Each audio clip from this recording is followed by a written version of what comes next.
Cell को समझने वाले हैं। बगैर टाइम ज़ाया कि हम लोग अपनी वीडियो को स्टार्ट करते हैं। बहुत आसानी से इस वीडियो में आप लोग सेल को समझ लेंगे। तो हम लोग स्टार्ट करते हैं न्यूक्लियस से। न्यूक्लियस जो है हमारे पास वो ब्रेन ऑफ द सेल होता है। न्यूक्लियस को हम लोग ब्रेन ऑफ द सेल कहते हैं। यहाँ पे हम लोग बनाते हैं न्यूक्लियस। देखो ये हमारे पास हम लोग बनाएंगे न्यूक्लियस। न्यूक्लियस जो है हमारे पास डबल मेम्ब्रेन होता है और उसमें पोर्सेस होते हैं। ये मैंने बनाई, यहाँ पे मैं पोर्स निकाल देती हूँ। ठीक है, यहाँ पे मैंने पोर्स निकाल दिए, जगह जगह पे होते हैं तो मैंने यहाँ पे पोर्स निकाल दिए। सही है, ये हमारे पास न्यूक्लियस हो गया। ठीक है, न्यूक्लियस हमारे पास डबल मेम्ब्रेन होता है तो इसे मैं थोड़ा सा बस मोटा कर देती हूँ। सही है, हमारे पास समझ लो आप लोग हो गई डबल मेम्ब्रेन। ये हमारे पास न्यूक्लियस पोर्सेस हो गए। ठीक है, ये हमारे पास डबल मेम्ब्रेन हो गई। सही है, और ये हमारे पास जो पूरा है वो हमारे पास क्या हो गया, न्यूक्लियस हो गया। सही है, अब बीच में हमारे पास न्यूक्लियस में हमारे पास 3 मेन स्ट्रक्चर होते हैं। पहला हमारे पास जो होता है वो न्यूक्लियर पोर्सिस होता है, दूसरा हमारे पास न्यूक्लियर प्लाज्म होता है, तीसरा हमारे पास न्यूक्लियोलस होता है। सही है, न्यूक्लियर पोर्सिस तो मैं आप लोग को बता चुकी हूँ। न्यूक्लियर पोर्सिस क्या होती है, ये जो डबल मेम्ब्रेन में ये जो बीच में पोर्सिस होते हैं उसे हम लोग न्यूक्लियर पोर्सिस कहते हैं। न्यूक्लियस में है तो इसलिए हम लोग न्यूक्लियर पोर्सिस कहेंगे। सही है, साइटोप्लाज्म क्या होता है, यहाँ पे अब न्यूक्लियस है, अब उसके अंदर जो स्पेस है उसमें एक फ्लूइड प्रेजेंट होता है। यहाँ पे पूरा हमारे पास फ्लूइड प्रेजेंट होगा जिसे हम लोग कहेंगे न्यूक्लियोप्लाज्म। ठीक है, फ्लूइड प्रेजेंट होगा जिसे हम लोग न्यूक्लियोप्लाज्म कहेंगे। अब इस न्यूक्लियोप्लाज्म में हमारे पास 2 स्ट्रक्चर प्रेजेंट होता है। एक तो होता है यहाँ पे छोटा सा न्यूक्लियोलस। ठीक है, न्यूक्लियोलस हमारे पास किस चीज़ से बना हुआ होता है, इसके अंदर क्या चीज़ प्रेजेंट होती है, आरएनए प्रेजेंट होता है, और दूसरी क्या चीज़ प्रेजेंट होती है, इसके अंदर प्रोटीन प्रेजेंट होता है। ठीक है, एक हमारे पास इसके अंदर आरएनए प्रेजेंट होता है, दूसरा हमारे पास इसके अंदर प्रोटीन प्रेजेंट होता है। अब हमारे पास मैंने आप लोगों को बोला था कि न्यूक्लियोप्लाज्म में हमारे पास 2 चीज़ें होती हैं, एक तो न्यूक्लियोलस हो गया, दूसरी हमारे पास क्या होगी, यहाँ पे इसके जो ये साइटोप्लाज्म है। ठीक है, यहाँ पे हो गया न्यूक्लियोलस, यहाँ पे हमारे पास ऐसे धागे नुमा स्ट्रक्चर होते हैं जिसे हम लोग क्या कहते हैं, क्रोमोसोम्स। ठीक है, अब न्यूक्लियोलस क्या होता है, न्यूक्लियोलस जो है हमारे पास जब डिवीजन हो रही होती है सेल की, एक सेल, ये सेल है हमारे पास, एक सेल 2 सेल में जब डिवाइड हो रहा होता है तो न्यूक्लियोलस डिसअपियर हो जाता है। लेकिन क्रोमोसोम्स जो है हमारे पास दिखते ही कब हैं, जब हमारे पास सेल जो है डिवाइड हो रहा होता है, और जब सेल डिवाइड नहीं हो रहा होता तो ये ऐसे धागे नुमा स्ट्रक्चर में हमारे पास मौजूद होते हैं। ये हमारे पास हो गया। अब हमारे पास मैंने आप लोगों को बोला यहाँ पे हमारे पास आरएनए होता है और प्रोटीन होता है। अब ये आरएनए और प्रोटीन न्यूक्लियोलस जो है हमारे पास, इसको हम लोग राइबोसोम फैक्ट्री भी कहते हैं। ठीक है, इसको हम लोग, अब किसी भी चीज़ को हम लोग फैक्ट्री, अब हमारे पास है किसी ऑयल की फैक्ट्री है या किसी भी चीज़ की फैक्ट्री है। अब ऑयल की फैक्ट्री फॉर एग्जांपल हम लोग ले लें तो ऑयल की फैक्ट्री है, मतलब उसमें क्या बन रहा है, ऑयल बन रहा है। यहाँ पे हमारे पास राइबोसोम की फैक्ट्री मीन्स यहाँ पे हमारे पास क्या बन रहा है, राइबोसोम भी बन रहा है। अब न्यूक्लियोलस ये हमारे पास, मैं आप लोग को थोड़ा सा बड़ा करके दिखा देती हूँ। ये हमारे पास हो गया न्यूक्लियस, यहाँ हमारे पास पोर्सेस में बना देती हूँ, यहाँ पे हमारे पास हो गए पोर्सेस। सही है, यहाँ पे हमारे पास होगा पोर्सेस, यहाँ पे हमारे पास जो हमारा क्रोमेटिन मटेरियल था वो हो गया, यहाँ पे हमारे पास न्यूक्लियोलस हो गया। अब मैंने आप लोगों को बोला कि आरएनए और प्रोटीन होता है और ये हमारे पास राइबोसोमल फैक्ट्री होती है। कौन राइबोसोमल फैक्ट्री होती है, न्यूक्लियोलस। ठीक है, अब हमारे पास जब राइबोसोमल फैक्ट्री होती है तो यहाँ पे हमारे पास राइबोसोम ऑब्वियसली यहाँ पे बनते होंगे। अब यहाँ पे हमारे पास इसने राइबोसोमल फैक्ट्री है तो इसमें हमारे पास इसने राइबोसोम्स बनाए, यहाँ पे राइबोसोम्स बनाए तो ये राइबोसोम है। ठीक है, ये राइबोसोम्स ट्रांसफ़र हो रहे हैं। अब ये जो है सेल से बाहर, न्यूक्लियस से बाहर ये कैसे जाएंगे, ये जो पोर्सेस है ना, ये इसके ज़रिए जो है सेल से बाहर जाएंगे। अभी यहाँ से भी जा सकते हैं, यहाँ से भी जा सकते हैं, जितने भी पोर्सेस हैं ये उनसे बाहर जा सकते हैं। ठीक है, तो मेरा भाई करीब ये है तो मैं यहाँ से इसे बाहर निकाल दूँगी। अब जैसे ये बाहर निकलेंगे तो ये हमारे पास था, मैं हाफ स्ट्रक्चर बना रही हूँ। सही है, यहाँ पे भी न्यूक्लियस है पूरा, ये हमारे पास डबल मेम्ब्रेन हो गई न्यूक्लियस की, डबल मेम्ब्रेन हो गई न्यूक्लियस की। ये हमारे पास पोर्सेस हो गए न्यूक्लियस के, और यहाँ पे हमारे पास राइबोसोम्स आ रहे हैं।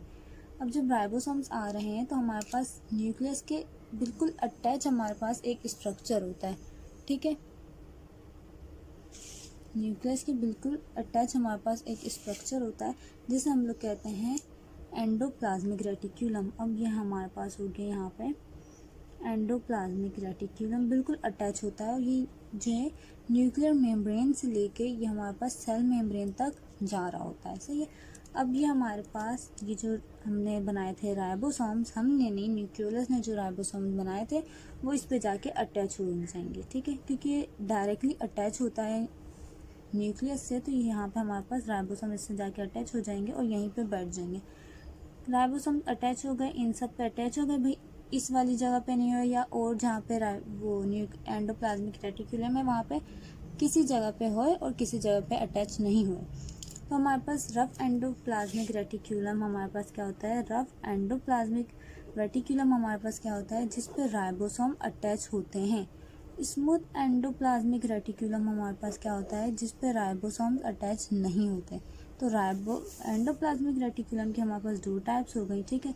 एक हो गए रफ एंडोप्लाज्मिक रेटिकुलम, दूसरी हो गई स्मूथ एंडोप्लाज्मिक रेटिकुलम। इसमें राइबोसोम्स होते हैं अटैच, इसमें राइबोसोम्स अटैच नहीं होते, ठीक है। अब हमारे पास जो ये है हमारे पास रफ एंडोप्लाज्मिक रेटिकुलम, ये हमारे पास क्या करता है, इसका फंक्शन जो है हमारे पास क्या होता है, ये हमारे पास सिंथेसिस करता है ये प्रोटीन की, और ये हमारे पास सिंथेसिस करता है लिपिड या किसी भी ऑयल्स वगैरह की। तो ये हमारे पास किसकी सिंथेसिस करता है, प्रोटीन की। अब हम इसे अब क्या करते हैं, हम लोग इसे थोड़ा सा जूम करके देखिएगा, सही है। ये हमारे पास थे, इसे हम लोग ऐसे जूम कर लेते हैं, ठीक है। यहाँ पे हमारे पास कौन थे भाई, राइबोसोम अटैच थे। ये पूरा हम लोग बना देते हैं रफ एंडोप्लाज्मिक रेटिकुलम। स्मूथ वो होगा जिस पे हमारे पास राइबोसोम अटैच नहीं होंगे। अब मैंने बताया कि रफ एंडोप्लाज्मिक रेटिकुलम का हमारे पास काम क्या होता है, प्रोटीन बनाना, सही है। रफ एंडोप्लाज्मिक रेटिकुलम का हमारे पास काम क्या होता है, प्रोटीन बनाना। अब इसने सिंथेसिस की प्रोटीन की, भाई प्रोटीन बन गए। अब प्रोटीन यहाँ से बाहर आएंगे, ये हमारे पास हो गए प्रोटीन, ये बाहर आएंगे तो ये हमारे पास इसके ऊपर एक स्ट्रक्चर होगा, इसे हम लोग वेसल कहेंगे, वेसल्स कहेंगे, और ये हमारे पास प्रोटीन बन गए। प्रोटीन जो है समझो आप लोग एक कोड में होंगे, प्रोटीन हमारे पास एक कोड में होंगे जिसे हम लोग क्या कहेंगे, वेसल्स। अब हमारे पास न्यूक्लियस फर्स्ट स्ट्रक्चर हो गया, ये सेकंड हो गया, ये हमारे पास थर्ड हो गया। अब क्या है हमारे पास, अब हम फोर्थ करते हैं, ठीक है। फोर्थ अब हमारे पास क्या होगा, ये हमारे पास यहाँ पे हो गई भाई सिंथेसिस हो गई राइबोसोम्स की। यहाँ पे राइबोसोम्स यहाँ पे अटैच हो गए इसके साथ, जब अटैच हो गए तो ये रफ एंडोप्लाज्मिक रेटिकुलम पे जाहिर सी बात है अटैच है। फिर इन्होंने बना ली प्रोटीन। अब ये प्रोटीन जो है ट्रांसफ़र होंगे हमारे पास, ये हम प्रोटीन बना लेते हैं, ठीक है। ये हमने प्रोटीन बनाए हुए थे, सही है। हमारे पास क्या होती है, गोल्जी बॉडीज़ होती हैं, ठीक है। यहाँ पे हमारे पास ऐसे स्ट्रक्चर होता है गोल्जी बॉडीज़ का, ठीक है। मैं बहुत रफली बना रही हूँ। यहाँ पे हमारे पास गोल्जी बॉडीज़ होंगी, सही है। ये हमारे पास गोल्जी बॉडीज़ होंगी। अब गोल्जी बॉडीज़ का काम क्या होता है, ये हमारे पास सबसे पहले ये जो प्रोटीन हमने बनाए होंगे, जो वेसल्स होंगे उसकी मॉडिफिकेशन करेगा, फिर उसकी पैकिंग करेगा, फिर उसे ट्रांसफ़र कर देगा। ये आएंगे इससे और ये जाएंगे यहाँ से, ठीक है। तो ये हमारे पास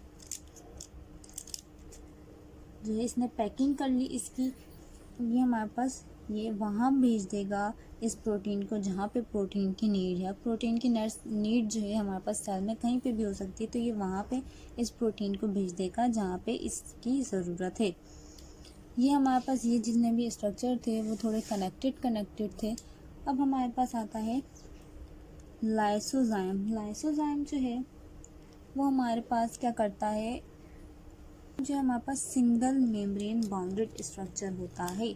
इसमें सिर्फ एक मेम्ब्रेन होती है और ये प्लांट में जो है हमारे पास एब्सेंट होता है, जबकि ये एनिमल्स में हमारे पास ये प्रेजेंट होता है। प्लांट में ये एब्सेंट होता है, एनिमल्स में ये प्रेजेंट होता है। सही है। ये हमारे पास एक एंजाइम कंटेन करता है जिसे हम लोग हाइड्रोलाइटिक एंजाइम कहते हैं। अब इसका फंक्शन क्या है, ये हमारे पास कोई भी चीज़ वेस्टफुल कोई चीज़ है, हमारे पास कोई चीज़ ख़राब हो गई है या कोई चीज़ की अब सेल को ज़रूरत नहीं है, ये उससे जो है ना खा जाता है। सही है। अच्छा, हम लोग लाइसोजाइम को जो है ना सुसाइडल सेल भी कहते हैं या सुसाइडल सैक भी हम लोग इसे कहते हैं, क्योंकि ये जो मेम्ब्रेन मैंने आपको बताया था, लाइसोजाइम की सिंगल मेम्ब्रेन होती है और वो कंटेन करती है हाइड्रोलाइटिक एंजाइम। तो ये हमारे पास लाइसोजाइम का फंक्शन होता है, वो हमारे पास क्या होता है, कोई भी सेल ख़राब हो गया, कोई सेल का कंपोनेंट ख़राब हो गया तो वो उसे खा जाता है। सही है। मतलब ये इंट्रासेलुलर डाइजेशन करता है। सेल्स होते हैं वॉर्म आउट, जो कंपोनेंट होते हैं सेल्स के, उनको ये खा जाता है। तो ये इंट्रासेलुलर हमारे पास डाइजेशन हो गई। सही है। तो अब हमारे पास इसे हम लोग सुसाइडल सैक भी कहते हैं। अब इसे सुसाइडल सैक हम लोग क्यों कहते हैं, क्योंकि जब हमारे पास ये लाइसोजाइम है, ये हमारे पास जो हमारे पास अनवांटेड जो चीज़ें हैं या वेस्टफुल जो चीज़ें हैं, ये उसे खा जाता है, ये उसे ख़त्म कर देता है। लेकिन जब इसकी मेम्ब्रेन जो है रप्चर हो जाएगी तो इस लाइसोजाइम के अंदर जो हमारे पास हाइड्रोलाइटिक एंजाइम थे, जो लाइसोजाइम के अंदर हमारे पास हाइड्रोलाइटिक एंजाइम थे, अब वो क्या हो जाएंगे, वो सेल में आ जाएंगे। ठीक है। पहले तो वो मेम्ब्रेन जो थी लाइसोजाइम की उससे बाउंडेड थे, तो वो उसी के अंदर रहते थे। सही है। अब मेम्ब्रेन हमारे पास होगी रप्चर, तो ये जो हाइड्रोलाइटिक एंजाइम है वो बाहर आ जाएंगे और हाइड्रोलाइटिक एंजाइम हमारे पास उन चीज़ों को भी हमारे पास खा जाएंगे जो हमारे पास सेल के लिए जो नीड होगी, जिस चीज़ की ज़रूरत होगी, जो सेल के लिए इम्पॉर्टेंट भी होगी, ये उन चीज़ों को भी ख़त्म कर देंगे। तो मतलब ये अपने ही सेल को खा जाते हैं अगर इनकी मेम्ब्रेन रप्चर हो गई, इसलिए इसे हम लोग सुसाइडल सैक भी कहते हैं। ठीक है। अभी तक के लिए अल्लाह हाफ़िज़। नेक्स्ट वीडियो में मिलते हैं।